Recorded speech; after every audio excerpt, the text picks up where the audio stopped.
Hello and welcome to the Total Soccer Show. My name is Darryl Grove. I'm back in studio and I'm joined by a man who's been holding the fort.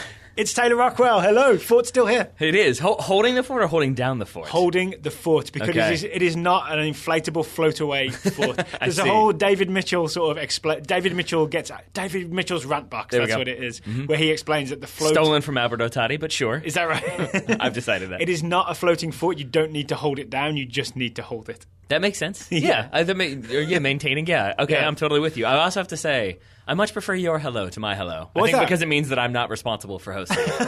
Takes the pressure off. A little bit. Takes the pressure off. But yeah, the studio looks... my side of the desk is as messy as when I left, which means you've kept everything as is. But it is great to be back in the studio with you. It did make me laugh while you weren't here, because I was thinking, I know you'd gone home to see your family, then you all had gone on further European jaunts. Yeah. But I did wonder... It was me, Leo Messi, and maybe Marco Verratti in Ibiza. I can't confirm or deny. I think the director of Barcelona as well, maybe, also thrown in there. But it did make me wonder if, like, you know how, like, parents kind of famously, notoriously keep your room as it is, keep the child's room as it is. It did make me wonder if they had, like, just left all of your stuff. Like, your desk at home looked like your desk here, and they just preserved it pristinely with, like, empty bottles and wrappers and a bicycle helmet. They recreated my TSS desk back home just in the so UK. you'd feel safe? I gotcha, yeah. They did not. Okay. We are here to talk Confederations Cup catch-up, because this tournament started while I was away, so we've been caught on the hoof, on the hop, shall we say. And I was really looking forward to maybe talking about the various goals and some tactical stuff, but it seems to me what else would we possibly talk about? The big story for the Confederations Cup 2017 has been video assistant referees. This is accurate. And it's all come to a head today with that big New Zealand-Mexico scrum brawl. I wrote scrawl on the chalkboard as a, what do you call it when you put portmanteau? Yep. There you go. Yeah. So I think we have to talk VARs, because there's not just this incident. There's been a few over the past few days as well. We've gone back and watched all these sort of controversial reviews. Yeah, I mean, I'm totally We're reviewing with you. the reviews as we promised yesterday. As we do. I really do think if you look at it, it's the thing that's dominated the tournament. Because really, there hasn't been much in terms of like really big narrative about teams like that have just been terrible or fallen out or have been overperforming. I'd say Mexico's late equaliser against Portugal is maybe the most dramatic thing that's happened, but other than that... But I think if you ask somebody, like, what do you think is the biggest drama of the Confederations Cup outside of video assistant referees, I think their answer would be probably Ronaldo's tax drama. like it's not really on the field stuff. I think probably that will change as the tournament progresses and we get to the knockout round. But for now, should we talk some VAR? Not VAR? So VAR, that's what we're calling it? VAR. Yes. So I want to call it VAR. I know. You've said that. I know, so do I. Do you want to start with our overall impressions of it, or do you want to get into specific incidents? Let's start overall, because, and I can say overall coming into the tournament, I was really excited about it. And honestly, I remain excited about it. I think it is... That's why this is important, right? Because this is the first time we're seeing it used, because this is being billed as like a test, but also during the Confederations Cup, which tells you a lot about the value of the Confederations Cup in some ways. Got to figure stuff out. But with all respect to the A-League in Australia, this is the first sort of big-time version of VAR that we're seeing, and everybody's watching it around the world. Right. And I want to say, though, like... that is kind of the point of the Confederations Cup, right? Yeah. It is to have a test run and see how things go and see how logistics work out. Do these Russian stadiums work? Right? And the answer is yes. I think so. Yeah. There's been no... That's the thing. The good thing for Russia, maybe, is there's been no focus on any of the stadia. I've seen a few because we're all things, talking about... Oh, really? But I'm with you. But I Sochi looked better this time than it did for the Winter Olympics, I'll tell you that. And I do think that it probably would be a bigger deal if it weren't for VAR. Right, so for that, again... Do you think there'd be photos of those double toilets and all that sort of stuff? That's what I've seen. I saw a guy walking around the new stadium in, I believe, St. Petersburg yesterday and just being like, that's not where that's supposed to be, and those stairs lead to nothing. This shouldn't be made of cardboard. This should also have a return door handle, not just half of one. But so the point is, it's a dry run. You figure some stuff out, and yes, also it's an international tournament in an off year. It's the first wet run, right? But on an easy sort of like not in the World Cup. I've never heard it called a wet run, but why not? That's probably not a good way to do it. But with that, I think that you have to look at VAR, or at least I am choosing to look at VAR as the same thing. That this is a dry run for it to be used in a major tournament. And so there's going to be hiccups. There's going to be times when you sort of scratch your head and wonder what's happening, or if that call was maybe either correctly overturned or correctly given, or even if it needed to be reviewed at all. But I think that's part of the process. Yes, that's it. It's part of the process, and everybody's learning how to use it, including, this is the first thing that struck me, including the TV broadcasters. Oh, yeah. Right? I don't want to blame Fox Sports because I think they're taking the global feed, right? So it's whoever is the match director / match producer who's sending this feed out around the world. Yeah. They're still learning how to incorporate these video review moments into their sort of their feed that they put out. And I would go one step further to add that we've been watching it on, what is the new app? It's rebranded as? So Fox Soccer To Go has been rebranded, see I'm buying time, as Fox Soccer Match Pass. That might not be right. Okay. But either way, that's what we've been watching it on, right? And so at least watching some of the replays, watching some of these incidents, and it was the case previously that was like a secondary feed that wasn't even the main Fox feed where you were getting different commentators. Yeah. So that might also be the case. A lot of solo British guys is what we've been hearing. And it's a lot of solo British guys who I think you pointed out are probably not in the stadium. So they don't really know what's happening. So for example, I know I'm talking about this a little bit out of order, but there was the one, the Portugal offside decision, where it was not Pepe who scored the goal that was then ruled offside, but the camera showed Pepe, and so the announcer was like, "It's Pepe with the goal," and it's like, no, and you would know that if you were there. Yeah. So I think that is part of it. It's Andre Gomes, right? Yeah, it was Andre Gomes who should have gotten the goal, but not. More on that later. Yeah. Or actually, that's not even true. We will talk about that later. Yeah. He shouldn't have gotten Correctly the goal. Correctly disallowed. I don't know why I teased something that I then was absolutely not going to back up. We need a video assistant referee's review of this podcast If only there were a way to stop and rewind and then restate things on a podcast. If only. If only. So, yeah, I mean, I think that's part of it, is that the commentators themselves aren't there, so they can't really see what's happening on the field live. And they don't know the process exactly, right? Because we're not used to seeing this happen. We don't know that when the referee's got his fingers in his ear, is what's going on there. And I think, okay, should we start with this? So I think we figured out exactly the step-by-step of how this all works, right? So it's used for goals, penalty kicks, red cards, or other obvious incidents that may have been missed. Or misidentification. So if a player's been given a card that shouldn't have been booked. Right, so if there's it was an Oxlade-Chamberlain, Kieran Gibbs situation. Exactly. Was it France Coquelin? I think you had it right. I think it was Chamberlain and Gibbs. Okay, so the way it works is the referee obviously just watches it live. The assistant referees watch it live. The guys up in the booth, it's been guys so far, right? 3 guys. They review it, and it seems to me, if there's any information, they then communicate it to the referee. So what I think the first thing we're learning to watch for is if the referee sticks his, I'm going to say index finger because it's always index finger, in his ear, that means he's listening to something that he's being told, which means the review guys have found something. Well, there might be the little caveat that it could be that he's putting his finger to his ear to say, "Hey, is this good?" and hearing them say, "Yep, no problems," and then they can move on. So that's... No, but I've seen good goals where he hasn't communicated with them at all. Yeah, right. He's just like waited an extra second to see if he hears anything. There's nothing. Then he points back to the centre circle, and we're ready for kickoff after the good goal. But that's a key distinction in that if you watch the referee, usually in any other game, when the goal goes in, if it's going to be a goal, you'll see the referee point to midfield because that's how you say, "Yep, it's a goal. Yep. It's good. Let's go kick off. Let's go kick off." Basically, and you'll see this time around he's delaying a little bit, and I do think that's because they're giving a little bit of breathing room so that it's not officially blown dead. Play over. He's waiting just to make sure that everything is on the up and up before he moves on. So he waits that extra second, then he's probably hearing in his ear sort of, wait, we need to take a second, look at this, don't do anything just yet. Yes. Right? And then they're going to rewatch it. And people say that they don't like the pause with the video assistant referee's review. I'm getting there.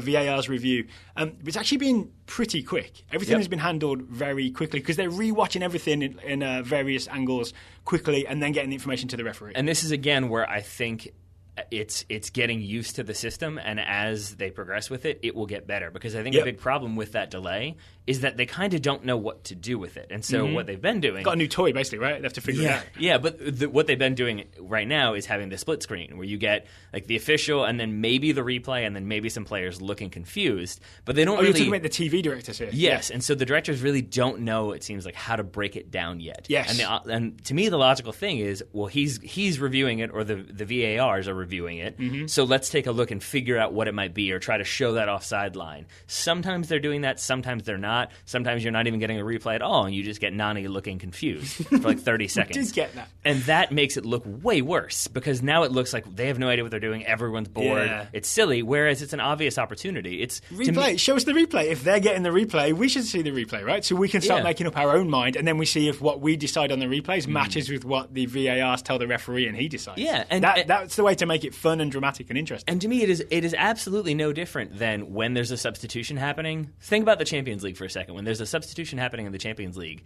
they cut to the highlights of the goals, or they cut to a player looking angry or fans looking nervous, and that's their way of filling time. This is no different than that, in my opinion. That it's just they could be showing better footage. They're just not quite doing it yet. I've actually seen some games where they've done better than others, right? Yeah. I can't remember the order that we've watched these in, but there were some where they got to the replay of the thing while the referees were reviewing it. So we're getting there. Yeah, we're getting there. But like it for example, the one again, sorry, I know some of these are out of order. We'll get to the specifics in a minute. But but there's like a big difference because they have that grid system set up right now where you can see like, oh yeah, he's definitely offside or he's definitely onside. But then sometimes they don't use that on an offside call, and so that makes it harder to tell. And again, we're talking about the TV directors here, not the VARs. But you're right. For the Pepe offside in the Portugal-Mexico game, they showed you the grid so you can see where the offside... Well, you can basically... It gives you a line so you can be a better judge of offside. Yep. But in the most controversial disallowed offside call, the Vargas Chile goal against Cameroon...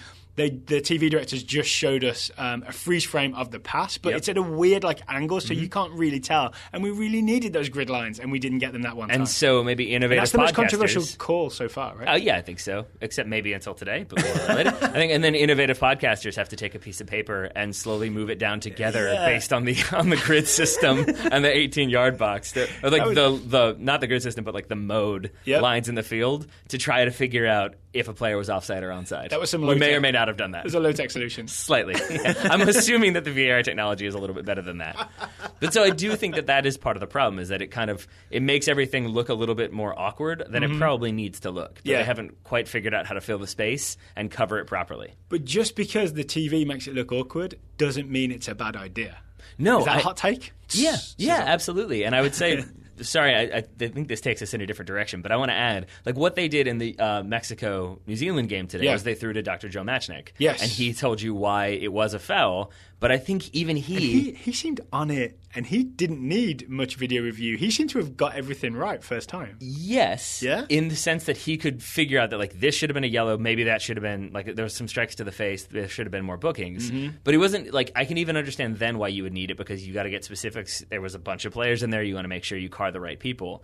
But even he doesn't really know how to analyze it, and he doesn't really know how to break down the new rules. Yeah. And to me, it just screams out for, let's throw to our VAR experts, and you throw to a person who's like has the yellow pen, the John Madden pen, who's going to be like, here's the line, here's why he gave that, here's probably what he's talking about, let's go back and see what they've ruled. Like, that's all you need. You need an expert, quote unquote, to just give you that quick little analysis. And again, that fills the space but explains what's happening at the same time. Okay, so before we get into that Mexico-New Zealand scroll, that's brawl and scrum at the same time. Thank you for that. Took me a minute. I think I started this. We got sidetracked by explaining sort of what the step-by-step thing is. Right? The guys in the booth watch it. They communicate something to the referee. Then the referee can either decide to make a decision based on what he's heard from the review guys, or he can then decide, I'm going to go to the side of the field and use this sort of monitor that's there to rewatch this for myself. Right. So the referee ultimately has the authority to make the decision. Yes. Right? They do not overrule him. They just give him more information,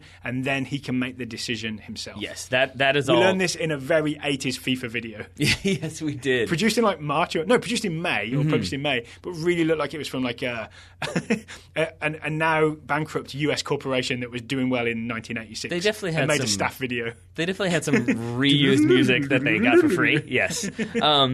The only other thing to add there that we haven't seen yet, but from what we understand, I'm talking about us as we now. Yeah. From what we understand is also could be an instance to say like the Zidane headbutt in the World Cup where the official missed that, nobody saw it. I think they ended up giving the red card based on like the replays on the Jumbotron is essentially how it came about. I feel like that's the story. Is that going to be like unofficially the world's first video replay? Yeah, well, there's been some of those here and there where like the Jumbotron corrects a mistake and the referee isn't supposed to use that, but just does. Sees it at the corner of his eye and he's like, from what I understand, that would be a situation in which the center official might say, hey, I missed that. Did you guys see what happened? And then he's actually asking them. But so he can request some information. I think so, but I think generally speaking, you are correct that it is the VAR people saying, hey, that needs to be changed. And the final thing I want to say is they review every goal, from what I understand, just to check for anything, right? Because there may be something that no one sees that they catch. Hence that little delay.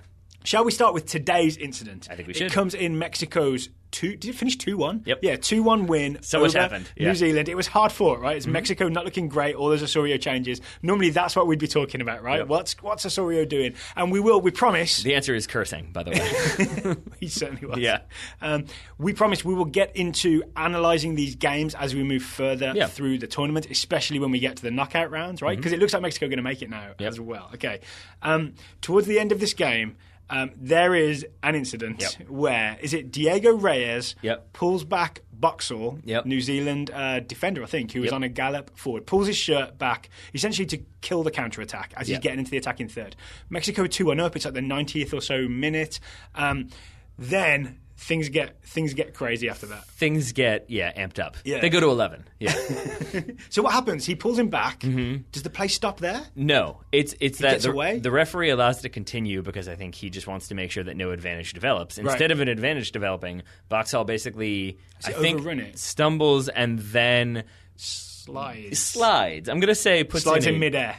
Puts in an ill thought out challenge on Hector Herrera. I always have to pause so I don't say Miguel Herrera because that would be weird. It's actually Hector Herrera.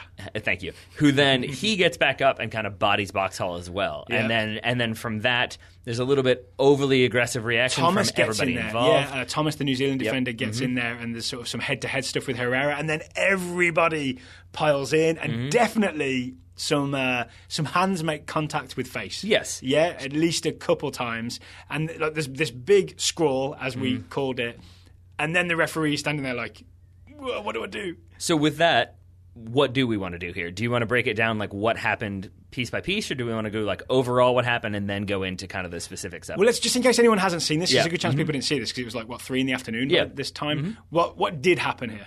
So, I mean, basically what happens is you've got that foul that should have been, I would say, an immediate yellow card because it's a professional foul. For pulling the shirt back, right? Yeah. I mean, Reyes knows exactly what he's doing. He knows that Boxall is not through on goal, but certainly in an advantageous position, hence that pullback. From there, it should have been basically foul given, free kick given, yellow card issued, set piece taken is essentially what should have happened. And that is what eventually happens. But in between in this situation, you have the scrum, and the brawl.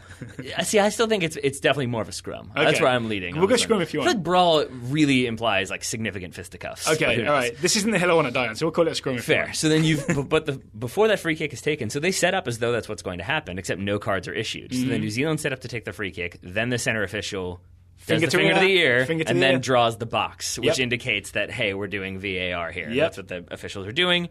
They do their replay thing, and then I believe he gives yellow cards to not the people you would expect for this one. I think one goes to the printer. Printer agrees. It goes first to Hector Herrera. Yep. Then it goes to, I think, Boxall. Correct. And then last it goes to Reyes. That comes second. Because first, as I recall, Hector Herrera and Boxall get the yellow cards. Then that free kick is taken. Then he blows the whistle and says, no, not yet. Okay. And then it's brought back, which is, I think, the thing that frustrated all of Twitter. Yes. Is that, like, this is supposed to smooth things out. Now we're having stoppages and restarts, but then stopping it again. And I think that's because he forgot to give the yellow card to Reyes in the first place. And that's when that yellow card comes out. So, is this that the referee's mistake in not giving the yellow cards is corrected by the VARs? I think so. Because that's the positive take on the VARs, right? Is that the referee forgot to give those yellows or didn't see certain yellows he should have given for the Herrera and Boxall stuff that happened immediately afterwards. Or did they get it wrong because they didn't catch the definite arm-to-face stuff that happened between, I believe, Aquino and the New Zealand... I've forgotten his name. I mean, I've got the list of it here. McGlinchey, I believe, is the one you're looking for. So McGlinchey and Aquino essentially trade blows to the face, correct? Yeah. Marco Fabian comes in, he puts his arm in someone's face. Yeah. So those are all red card offences. Yeah, I mean, the answer to your question is things can be two things. And it can be that it was good because people got bookings that should have been issued. Yeah. And it was bad in the sense that other bookings. I mean, I think we counted there could have been 4 or 5 red cards. Because Boxall also could have got a red for that tackle, which I think was should have off the gotten a floor red. into the back of Herrera's calf, and with a little kick afterwards as well. It's essentially he gets the calf and dangerous. then brings the other foot through and kicks play, it. right? Yeah, so I mean that could have been a red card. Herrera gets back up. He gets in his grill. There's a little bit of headbutting back and forth with, I believe, Thomas. I think that was when they had that. Yep. Headbutting is probably not a great idea. Even if it is gentle, it's still a thing that we've seen red carded before. Yeah, they did that head leaning thing, right? Yeah, and then McGlinchey and Aquino... Like rutting stags. Yeah, yes, there we go. McGlinchey and Aquino, they both definitely slap each other in the face. Yes, that's a red card. Striking to the face is a red card, right? And even if you want to say, okay, that should just be yellow cards, like whatever, it's the heat of the moment in a scrawl, they then continue. They're the last 2 to be pulled apart, and they are still fighting, and there are still hands to face after that incident. So that could be a double yellow there. So that's silly. Here's my argument. Sorry, I'll cut you off. Then but you were correct. Then Fabian comes in with like a forearm smash, and so I really think you could have had 4, 5, 6 red cards, because that's not to say that New Zealand players weren't also putting hands to the face and shoving, and it was an incident in which you could either say whatever, like rule it all off. But I think in this moment where you have the replay, that's why you have it, and if you really want to show the authority that it brings to the game, that's where you use it. I have 2 takes then here. One is that it shows, actually 3 takes then. One, it shows the value of the VARs, because they were able to sort of correctly give those yellow cards that were given, right, to Herrera, Boxall, and to Reyes. And you can argue the Boxall thing maybe should have been a red, but it deserves something, right? So you've got the yellow.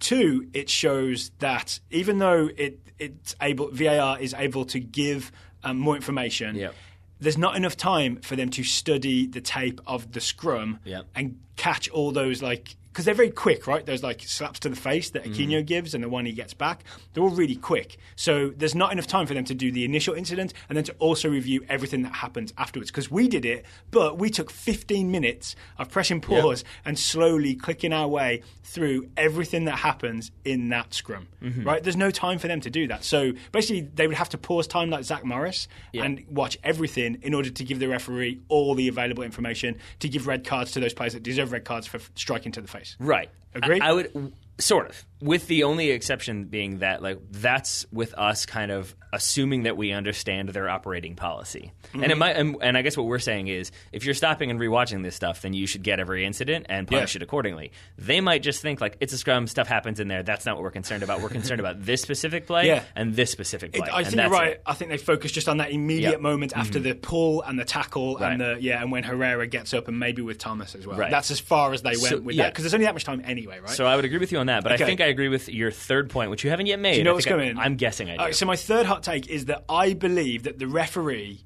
was overwhelmed because he knew that the video stuff was coming. And I think if he wasn't thinking about like getting distracted by the video stuff and like distracted by the voice in his ear, he might have just simply like given a yellow to Reyes for the pulling back, maybe a yellow to Boxall, and then just they take the free kick and away we go. And you may end up with almost the same result, but without all the confusion that happens because they're waiting for the guys upstairs to watch the video. I agree, but I disagree. Okay. Because I don't think it was the VAR. Things really can be two things. I don't think it was the VAR that confused him. I think he had moments in this game where he kind of seemed a little bit out of his element or just seemed a little bit overwhelmed. I would say the one we alluded to earlier with Juan Carlos Osorio losing his mind. Yes. And I mean, very audibly being caught by the camera dropping some F-bombs. And that was for the injury to Salcedo. It was the MF bomb, who had to be, twice. Who had to be subbed out. Like, I mean, that's a yellow card, at least. That is okay, I need to calm things down. I need to make sure that these coaches don't just think they have the autonomy to do whatever they want.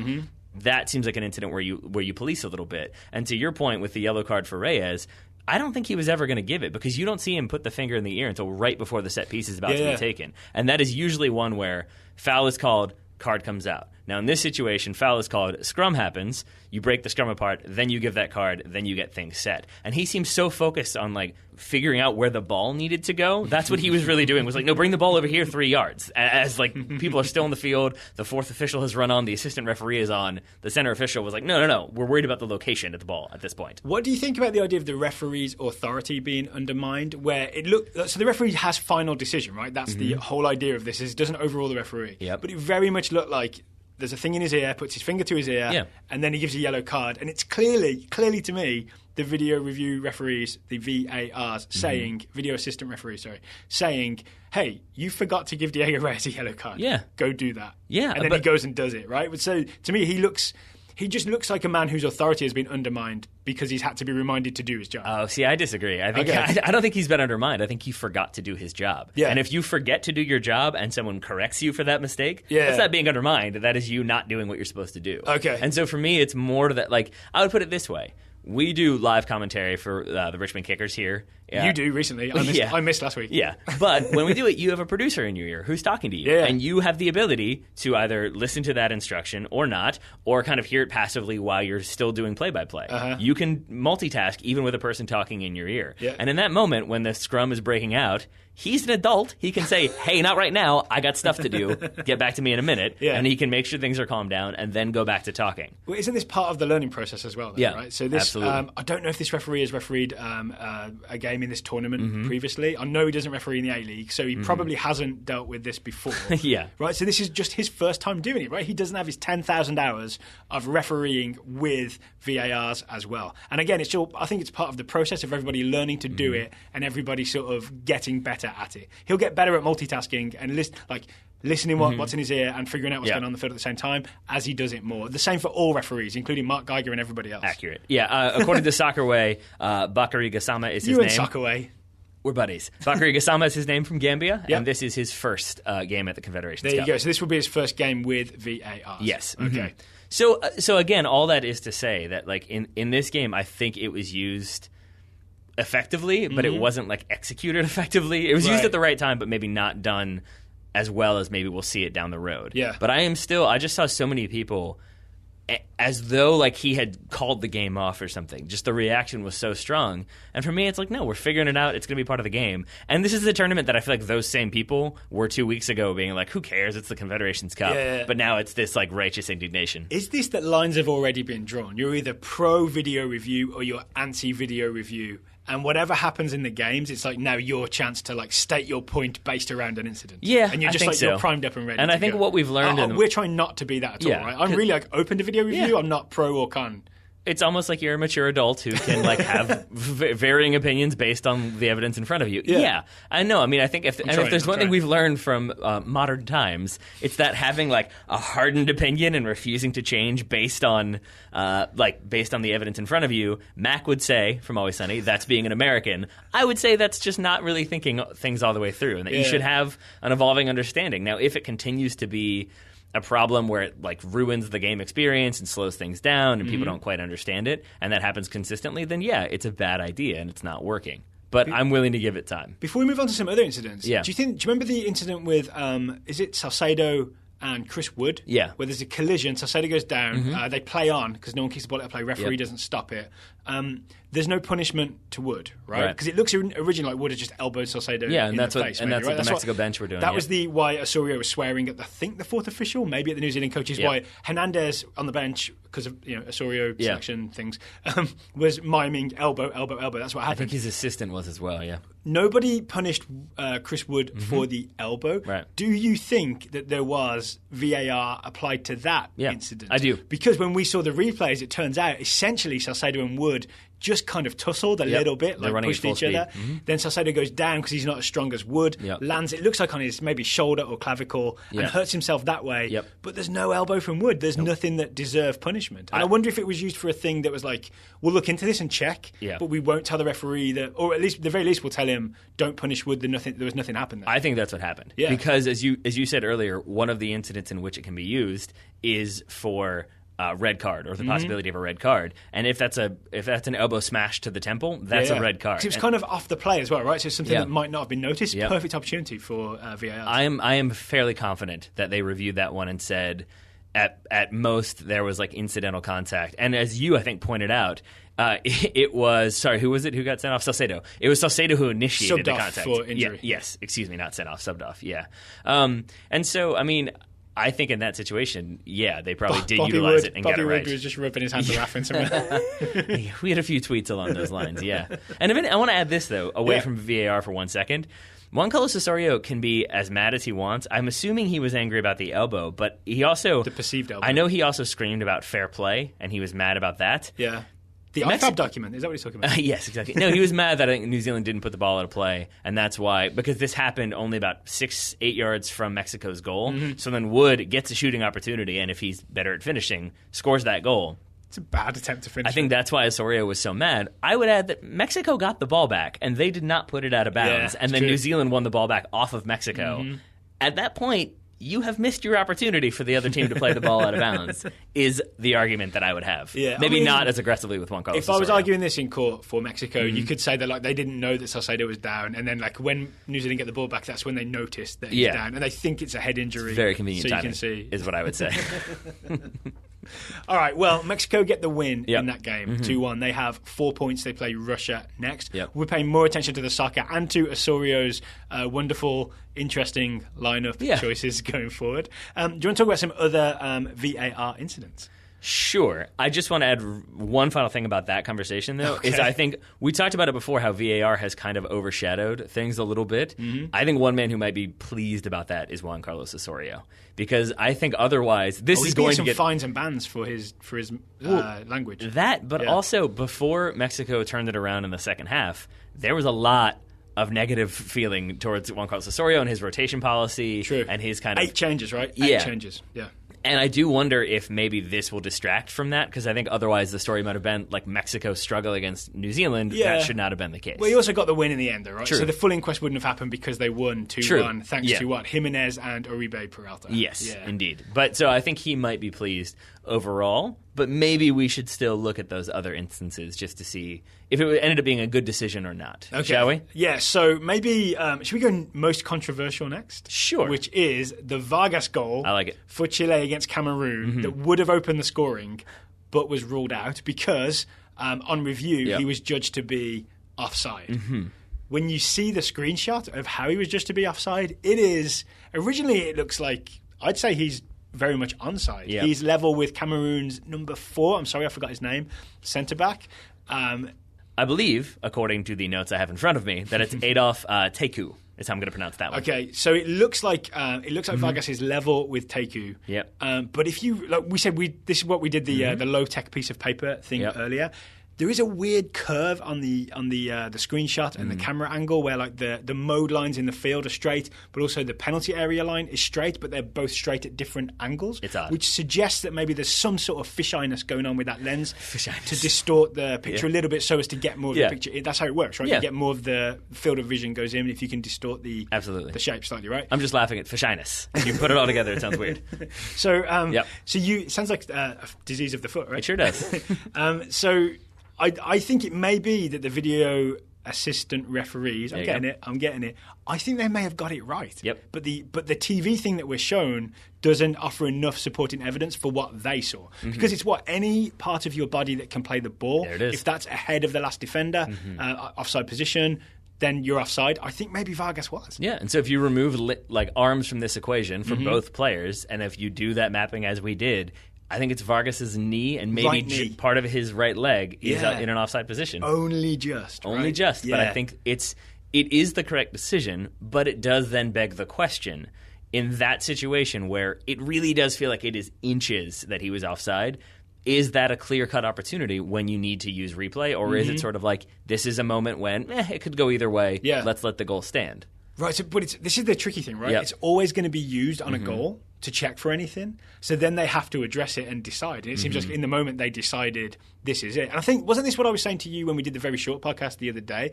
That it's still human judgment and possibly human error or human correctness that is the judge here, right? It doesn't guarantee that we're going to get this exactly right. Right, yeah. But I think the thing that kind of maybe shades my opinion on this is that when the goal happened, we kind of thought it was going to stand. Chile did their whole elaborate celebration. The commentators talked about the great ball from Vidal. Yeah. It was Vidal. And it was a good finish. If in doubt, always guess Vidal. Yeah, it's the accurate way to go. At no point, and they did the kind of that replay at full speed, and then it stops to show you that he's offside or onside, and then replay continues. Neither of the commentators, I believe it was 2, might have just been 1 for this one as well, never mentions offside. Never mentions there's a hint of offside. Ooh, was he offside there? It looks okay. So to me, it just felt like the commentator saw that and said, oh no, he's definitely on. Yep. And in that moment, if it's definitely enough that you're not going to comment on it, then it feels a little strange to But have it called back. Who's the expert? The British commentator who's like doing this probably like not great paying job of being the solo guy doing the Confederations Cup. The answer is not the British expert before we do that. Or is it the VARs? Yeah, it's the VARs. Right? I mean, obviously, yeah. So this may be a thing where reality doesn't overlap perfectly with what we're shown on TV and told by the commentator. And fair, absolutely. But it still makes me just wonder a little bit when, like, if its express purpose is to review clear-cut instances or, like, clear opportunities, I don't know if that's clear. Similarly speaking, if the 4 things that its stated objective are what, red cards, penalties, disallowed goals, and misidentified players, I think those are the 4.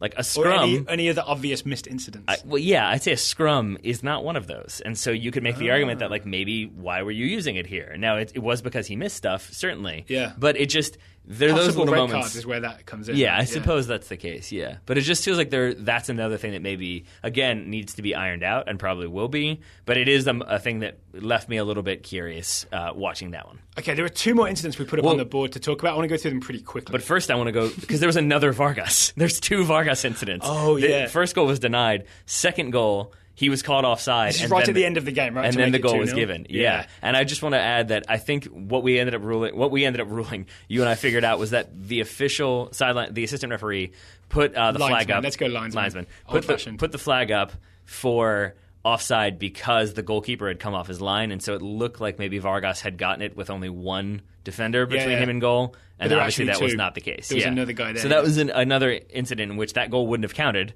But in the end, he gets let's do a thought experiment. I think that one without the VARs, I think it would have been that linesman puts his flag up incorrectly. Yeah. Then the referee goes and chats to him about it, like, hey, why did you put it up? And he's like, oh, he's offside because there's only 1. And he goes, no, there's 2. Yeah. And then, okay, they agree that the referee is right and the assistant referee is wrong.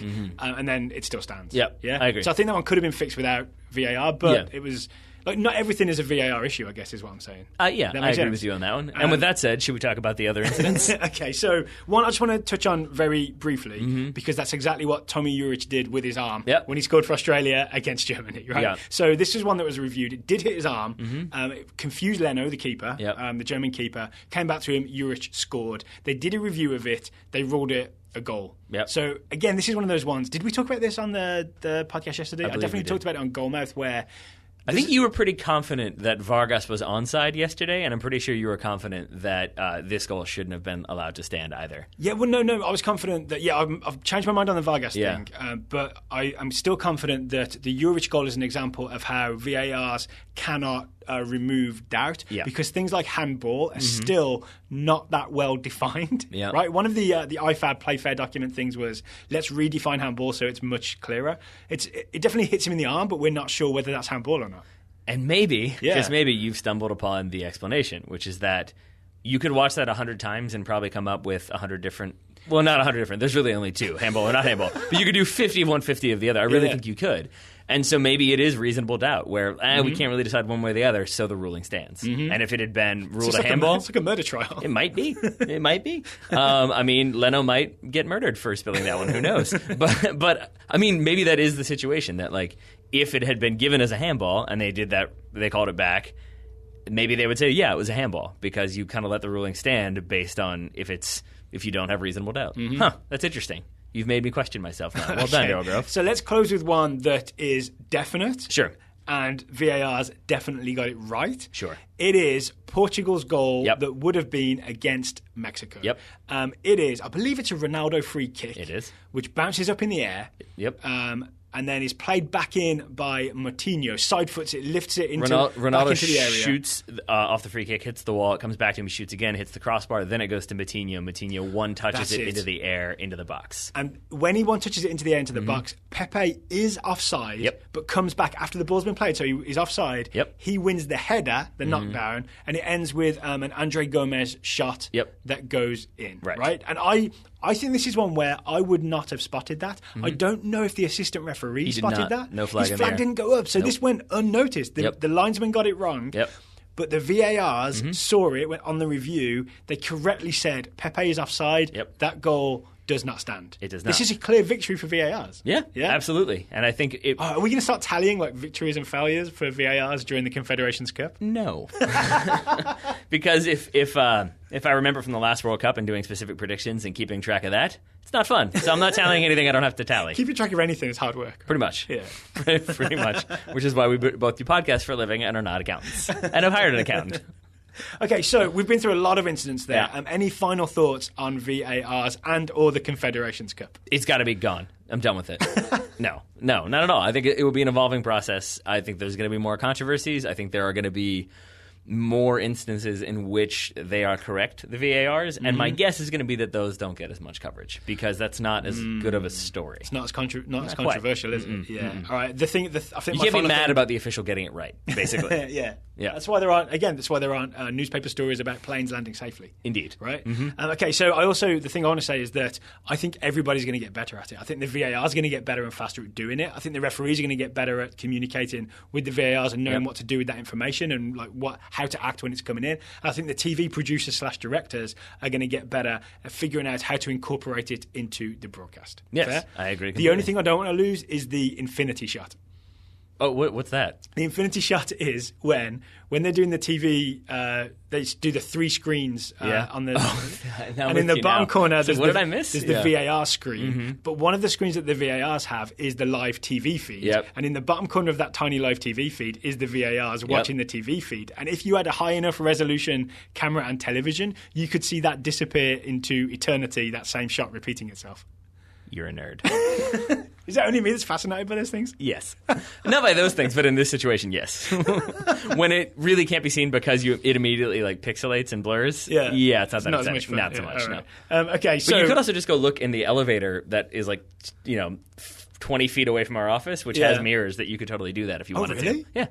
Cool. Look in one and then you see behind you and it goes back and forth. But I have to finish the podcast first, don't I? Probably. All right, but I'll do that after. Right. Okay. You can take your mic with you, but it'll get a little annoying, I think. Lots more on today's show. There's the big sort of Zlatan Ibrahimovic news. We think something big has happened with Zlatan. We're going to tell you about it after the ad break. And we've got lots of scouting to catch up on in a really quick fire scouting round where you're going to get a lot of information in a very short space of time. Apologies if you wrote us 6 paragraphs on your player because that is now one sentence. Everything is one sentence. But a lot of people are going to get very updated on the comings and goings of young players in world soccer. That's the plan. But first, today's show is sponsored by our old friends FUTCHI. FUTCHI, the makers of the beautiful soccer rebounder, which we've been told a lot of TSS listeners are buying FUTCHI rebounders because 'tis the season. Look out the window. Season. I know. Sunny. I was going to say, I like that you've returned just in time for us to play in the 95 degree with ridiculous humidity where you can kind of see the air temperatures. Yep. So yeah, thanks for that, Daryl. Oh, well, not everywhere's as hot as Richmond. That's true. Some places are hotter. Phoenix, Arizona is hotter. But I think it was some places 140 degrees today in Phoenix. Or maybe, Phoenix or New Mexico, one or the other. Okay, so don't play on Phoenix runways, but everyone who lives in a nice temperate climate with maybe a park or a backyard, definitely play FUTCHI. Yep. We want to talk about FUTCHI. If you haven't heard us do a FUTCHI ad before, then welcome to your first ever Total Soccer show. Here's how FUTCHI works. It is soccer meets squash. It is a rebounder net. You play 1v1 is the usual way that we play. You play the ball into it, the ball bounces back. You've got to land it in the court that you've drawn out. FUTCHI give you the court to draw out. Then your opponent has to do the same. And if you miss the net or if your ball lands outside the court, you lose the point. It is competitive. It is fun. It takes some skill. And here's why I really don't want VAR to go away anytime soon, because I think I want VAR incorporated into our FUTCHI sessions. Because we've had a number of situations. First of all, neither one of us can ever remember whose serve it is. That's always the case. We frequently, as we mentioned, not very good at keeping track of things, frequently forget the score. I think that's a debate sometimes. And then the obvious ones of was it in, was it out? Did it bounce twice? That's another one. Yes. So there's the line that you draw, the court, and it is really hard to tell. Did that land on the line, over the line, inside the box? And we don't know, right? And the thing is as well, we always keep playing just in case it wasn't in. Just in case it was in, sorry. If we had any sort of production experience when it comes to video, I feel like the obvious thing here is we need to do a sketch in which we do have somebody in full kit as an official and they put the finger in the air, it cuts to guys in a booth. like reviewing things. They do the big square in the sky. And I think we need to do that. So I think we should get on that right away. So VARs for FUTCHI. If you're willing to be a VARs for FUTCHI, then come on down to Richmond. VAR sold separately. Is I think a disclaimer I have to add. If any league would like to sort of get some practice with the VARs before you introduce it into your full professional season. Always thinking. Come on down to Richmond and do it with FUTCHI. And if our listeners want to get a FUTCHI, what can they do, Daryl Grove? They can get the biggest discount going via TSS. You go to playfuchi.com. It's spelled FUTCHI.com. The link to the product will be in the show notes. When you check out, use the discount code TSS2017, TSS 2017. You will get $20.17 off of your FUTCHI rebounder. It is the biggest and best deal you can get on a FUTCHI rebounder. There we are. So thank you to FUTCHI for sponsoring today's show, and thank you to Zlatan Ibrahimovic and his marketing team for being cryptic. All right, so I've been talking a lot. Will you please tell me, because this came to your attention first, right? Yep. What's happened with Zlatan today? Okay, so Zlatan has his clothing company, his, I'm assuming, high-end performance, whatever other adjectives you have to use in there. It's called A-Z, I believe. Correct. Or just A/Z if you don't speak fancy British language. It's called A to Z. Yeah. And it's basically, I think, like underwear, high-performance stuff, like I said, some pants, some shirts. And the Instagram, I think, that the brand put out today that then was also, across a variety of social media, was Zlatan in black and gold was the image, and it said, "Welcome to Los Angeles." Yep. Which is interesting because there are two soccer teams in Los Angeles, one of whom is yellow and blue, one of whom is going to be black and gold. Yeah, if you look at LAFC's logo and their whole branding is the exact, I think, shades of black and gold that this post, this image is in, with Zlatan, "Welcome to Los Angeles." Yes. But counterpoint, Zlatan has had his inner gold line on A to Z that is in black and gold previous to this. So he has adopted similar colours a few months back already. So it may be a big coincidence. Yeah, I mean, it definitely may be. And I think that is kind of the preferred color scheme he personally goes for when he's doing these sorts of like branded promotions. There was the one where I think he sent like A to Z branded gloves or equipment to Claudio Bravo before the Manchester derby because he was like, "You're going to be busy, so you got to train right." That's really funny. He does little things like that. And with that in mind, though, is that I'm inclined to think both Zlatan and his brand ambassadors, which I'm assuming he has, know what they're doing. I mean, the guys that run his social media. And I don't think in this case it's a coincidence. Okay. I'll go with Sherlock Holmes here. I don't believe in coincidences. The universe is seldom that lazy.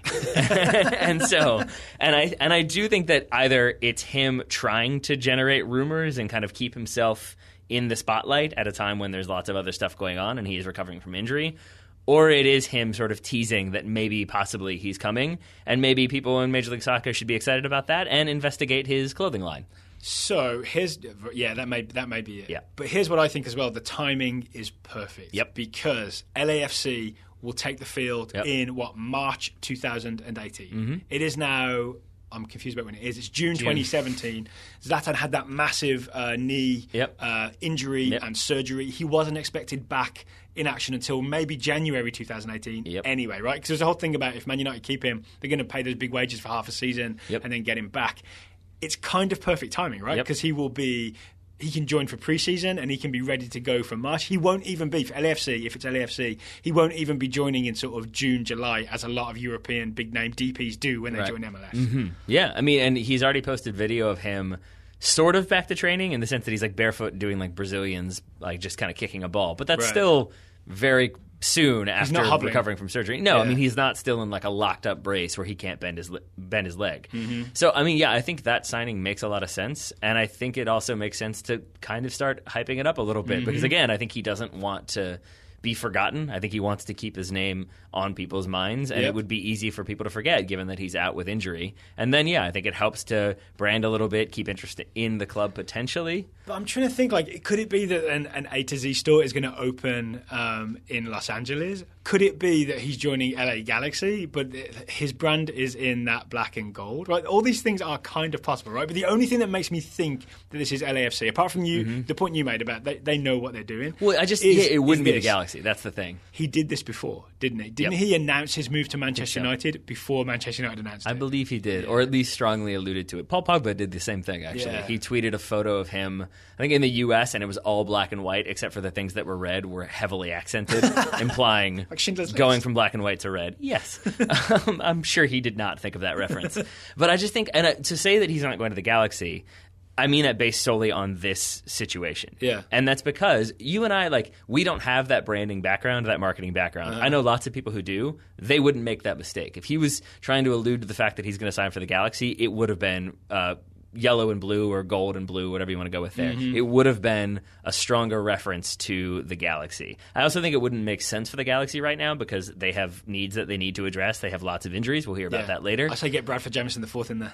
I'm fine with that. Yeah. I'm sure that's just the same on the international stage as Zlatan Ibrahimovic. What about the idea that if this is happening, I can't help getting really excited. I mean, I'm not cynical, but I try hard not to get overexcited about big name players coming to MLS. So I kind of don't like the whole circus that comes with it. I remember them. I know this is at least 10 years ago, but them rearranging team schedules so everybody got a David Beckham visit. After halfway through the season. But I do think Zlatan is such a big personality, such a great player to watch, such a big draw, that this has to be good for MLS. Yeah, and he might... I'm trying to think if... I do sort of feel like also he might be the biggest name you could possibly get, and I know that sounds ridiculous. What about Messi and Ronaldo? That's the thing. I think he's the biggest name you can realistically get. Well, yes, but I would also say that if you were going to get Messi or Ronaldo, you're going to get them when they are in an advanced age, and they're probably not too motivated 44. On really doing that much. I really don't see either one of them heading to Major League Soccer ever. Maybe Ronaldo to Miami or something like that. Whereas Zlatan, it makes sense based on the injury and coming back from that injury, but he's also so hyper competitive that I think no matter what, you're going to get a Zlatan Ibrahimovic doing everything he possibly can to win. Yeah. And so you're not going to get him looking like, I'm so frustrated. You're going to see him scoring ridiculous goals and demanding more of his teammates. Yeah, I think so too. All right, so we'll talk more about that. We'll probably have at least 6 months to talk about this, right? I mean, again, and you're right. It could just be that, then they're going to open an LA store. I feel like if they were going to do that, they would have tied that in with the announcement of Welcome to Los Angeles. Partly, I'm trying to cover us in case none of this happens, and we've done a 15-minute conversation about it. It might not, and that's where I say, if nothing else, I think it's him being very aware of, or his people being very aware of what issuing that image would do. That it does generate the interest and it makes people really excited and it creates rumors. And it could just be that that's what they're trying to do to drum up interest. I guess mission accomplished. It works in this case.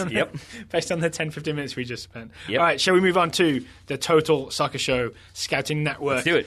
Quick take extravaganza. So get ready. Yeah. So the quick note here, I have disclaimer written on my piece of paper, is as I said, we had to kind of trim these down because we haven't done scouting since you've been gone. So it's been 3 weeks maybe, right? Because I was gone and then we didn't do many shows this past week. So there's a bit of a backlog. So these are all one sentence, more or less.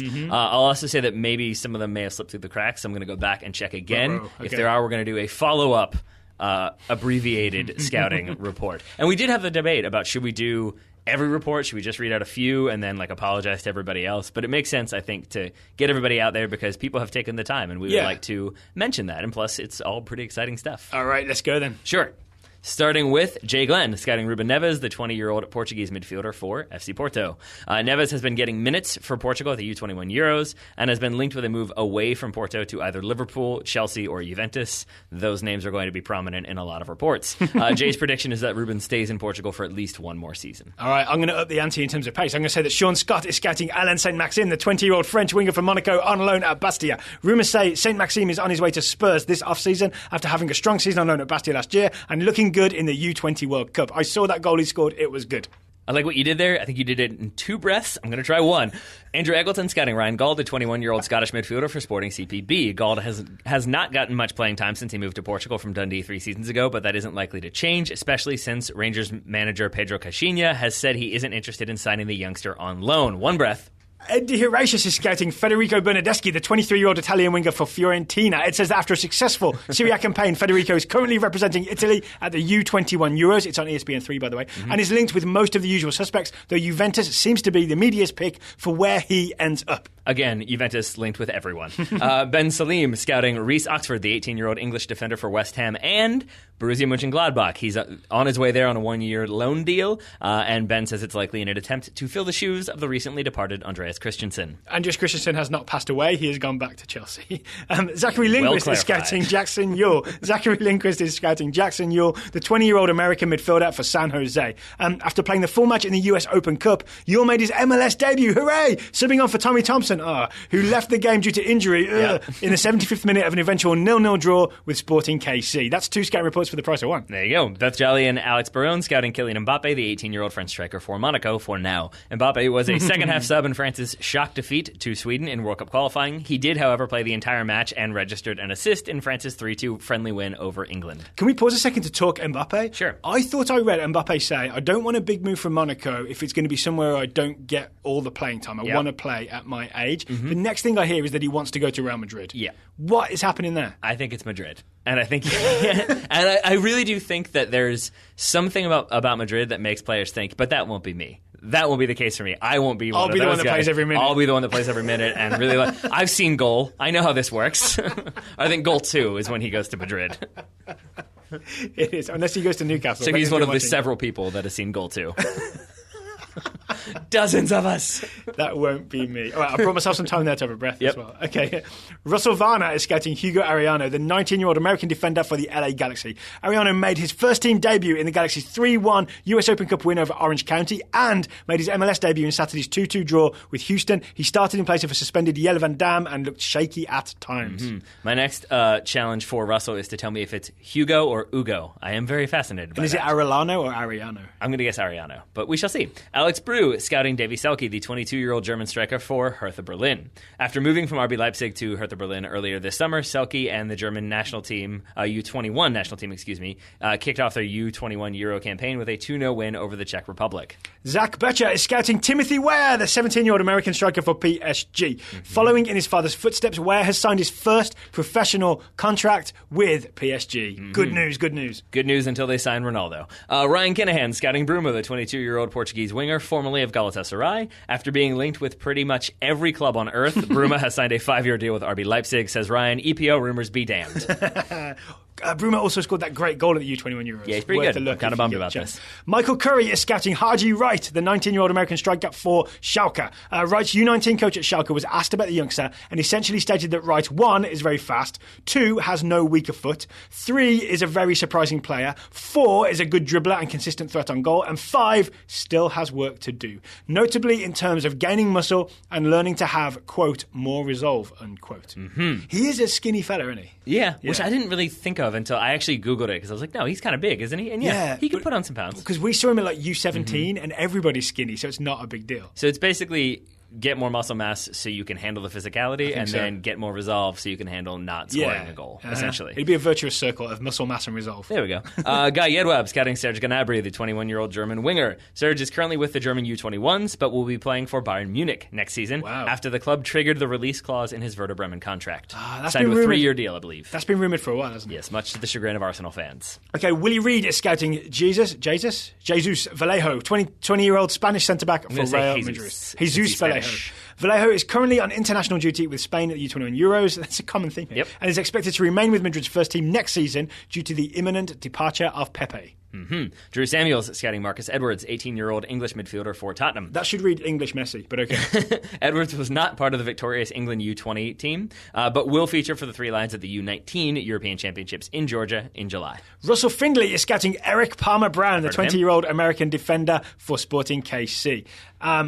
PSG are reportedly keeping an eye on EPB, so Russell says he will obviously be starting the first game of the Ligue 1 season. Yeah, obviously. It won't be me. It won't be me, says EPB.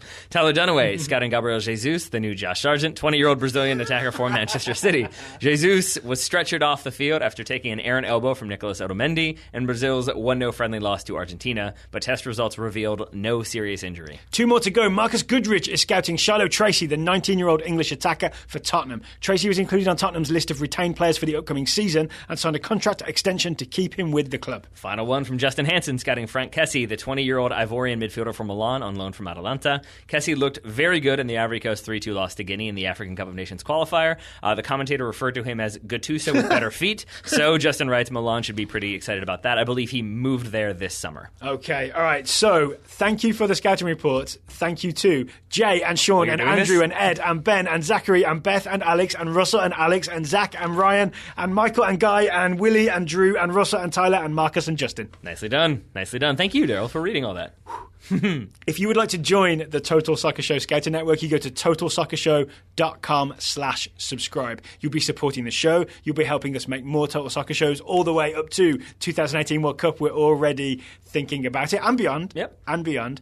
So you can scout a player, or you can be a silent scout, which is where you just contribute to the show, but you don't have to do any scouting if you don't want to. totalsoccershow.com/subscribe. All are welcome. Taylor, any closing thoughts before we sign off on today's podcast? Yes. Occasionally you should stop at the lost baggage counter to say, thank you, I didn't lose my bags.